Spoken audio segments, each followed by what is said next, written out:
Bismillahirrahmanirrahim. Alhamdulillahi rabbil alamin. Wassalatu wassalamu ala ashrafil mursalin sayyidina wa mawlana Muhammadin al-amin wa ala alihi wa sahbihi wa khayra khadimihi wa ummati ajmain. Assalamu alaikum wa rahmatullahi wa barakatuh. Kon nag maa ngi leen di nuyu l'islam boobu ma tàmbalee gannaaw bu ma burelee sama cant ñeel sunu borom tabaraka wa taala julli ci yonent bi sallallahu alayhi wa sallam jaajëfal Cheikhna Ahmadul Khadim Bamba yegg taw nuyoo la kenn yàlla faal la Bamba ndaw waaw sant bi xaw a doy waar moom moo tax sant yi de waaw xam naa rek bu ma leen nuyoo yéen ñi fi teew te indi woon fi ay xéewal ngir gan yi fi nekk suñu mbokk yi jóge Sénégal jaar ci yoonu suuf ñu ngi lay nuyu sëñ Mamadou Thiendella Bamba Ndaw mi romb léegi ak soxna si nga àndal di yéen soxna Adja ñu ngi koy siyaare di nuyu soxna Ummi xéewal yi yaatu na lool yaa ak soxna Fat Baro ak Mouhamed Diom mi yéen ñi di xéewal yi di nuyu Mouhamad Thiam suñu doom mooy mentor xale yi. I hope you guys understood what I'm saying. Most of this, yeah, okay, good, very good. You got to try to speak Wolof at least. Yeah, very good. You do, and you understand Wolof as well. Very good. Try to work on your Wolof. Okay, I know that you are originally from Senegal because your parents are Senegalese. So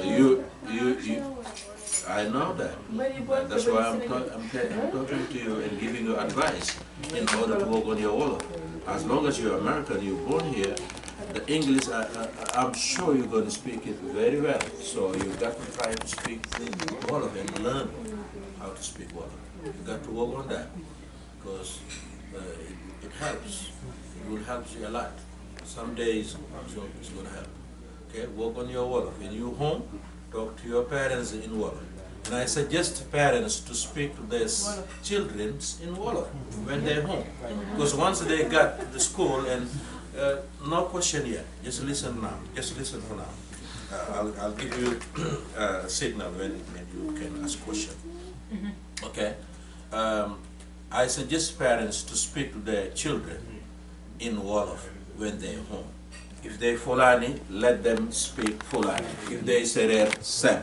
Whatever dialect your parents speak, let them speak that dialect to you guys when they're home. So once you get school, you use your English. So that means you gain another language, which is your origin. If you don't know your origin, you lose a lot. You don't know, you're not going to know your background, which is very important. Okay. What was your question, Ma'am Sheikh, before I... No. We have to speak Wolof when I'm at my house because one of my dad's brothers came here. They came to America from Senegal. Let's come cozies. He came here from Senegal, actually New York. He came here from Senegal because he wanted a job at it. First, second of all, we have to speak Wolof because he is there and it wouldn't make sense for us to be speaking English where he wouldn't understand. Which is good. You see, that's what I'm saying. That's why you got to work on your He Wolof. didn't come to here from Senegal. He came there from. That's good. Okay. He came here to work. Which is good. But whatever, the point is not where your relatives from or where they born. I'm still talking to you right now to work on your Wolof with your parents. That's the point. Okay? What's your question, Mohammed? My question is about how you talk, if you don't know your origin, that means your background's messed up. You see? Yes, it means that, yes. You're absolutely So right. it's basically like when you mess up your origins, basically you don't know any more Wolof. Mm-hmm. And when you don't know Wolof, when you go to Senegal, you don't even know what they're talking about. Mm-hmm. So Yeah. basically like that. Yeah, basically like that. So they can. And you can't even learn your background in English, but it's better to know it in your original language because there are some words it's very hard to translate, you know? Yeah, your question. question? So it's kind of like if you like so that when you go to Senegal, people are gonna be talking bad about you. What you just saying? Yeah, you see, which is harmful, which is not good. That's bad. You got to know your origin. You got to know your background language, either Wolof, Serer, Fulani, whatever that is. Okay, now I am going to restart from where we left last time we've been here. Okay, I was asking you guys about your deen in Islam. First of all, you got to know your deen, your faith, your religion, whatever you call it. And I was asking you guys how many pillars of Islam, which is one of the first things that you need to know. Because in order to be Muslim, the first pillar of Islam, there's some words that you have to pronounce after you believe it in your heart. That's the first pillar of Islam. And what was the second, the third, the fourth, and the fifth? And last time when I asked, some of you guys answer correctly, some of you guys answer wrong. And I want to make sure what you learned here from last time is being memorized or not. And I need to know as well, how many of you been here, last time we've been here, talking about 5 pillars of Islam. How many of you? Okay. Looks like 1, 2, 3. Actually, John. 4, 5. Actually, we're missing a person. 4, 5. Only 5 people been here. No, So all the rest. Mariama's big sister. I know. Yeah. She raised her hand. And also, No. Wait. Listen. Just wait. Okay. Yeah, just wait. I'm gonna listen to you, inshallah. Okay. Looks like just like 5 of you or 6 been here. There are some of you guys who haven't been here that day. So I need to ask you, there's Babakar Hafiz, there's Sarin Saliu, and there's Sarin Fallu. And I think those are the 3 people who haven't been here that day. So do you guys get to know the 5 pillars of Islam? You've been here, you know. You've been here. I'm talking about Babakar Hafiz, Fallu Aw, and Saliu Aw. What's the 5 pillars of Islam? Have you get to learn that yet or not? Yes? Tell me.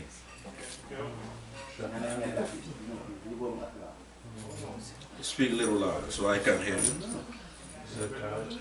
No. I didn't hear the first thing you mentioned. Shahada. Zakat. Hajj. So, last one. Okay. You didn't put it in order. You mentioned 4, but not in order. And I want you guys to make sure when they ask you this question, you answer it correctly and in order. You say Shahada, but it's not really just Shahada. It's called Shahadataini. Shahadataini means the 2 witnesses. So you witness that there is no God but Allah. And the Prophet Muhammad is his messenger and his last prophet. Is his prophet and his last messenger. That's why they call it Shahadatain. Because you bear witness that there is no God but God, which is Allah, which is one Shahada. And then you bear witness that Prophet Muhammad is his prophet and his last messenger, which is another Shahada. That's why they call it Shahadatain. It's plural, there are 2 of them. It's called Shahadatain. That's the first pillar of Islam. Okay? Before I go ahead, I'm going to ask you, Babakar Hafiz, if you know the 5 pillars of Islam. Like in order or? Yes, in order. I don't know. Tell me the way you know it. Shahada. Shahadataini. Shahadataini. Salah. Fasting. Zakat. And Hajj. Which is good. Okay, you mentioned them. You mentioned the 5. Yeah. You see? Which is good. You don't know in order. You said it in order. That's the way to say it in order. Which is good. Okay, how about Sarin Saliu? Tell me the 5 pillars of Islam. I don't know. You don't get to know it yet? Okay, listen to me all. including those who've been here last time. Sheikh Ibrahim, and then Sarin Salio, Sarin Muntaha, you've been here before, right? And Mam Jara Cham's been here, and Sohna May's been here, but this Mam Jara wasn't here that time. Mam Jara, Mariam said, right? She was there. You were here? Okay, And her can, big sister. okay. Can you tell me the 5 pillars of Islam in order? Uh-huh. Huh? Okay. Fasting, Uh-huh.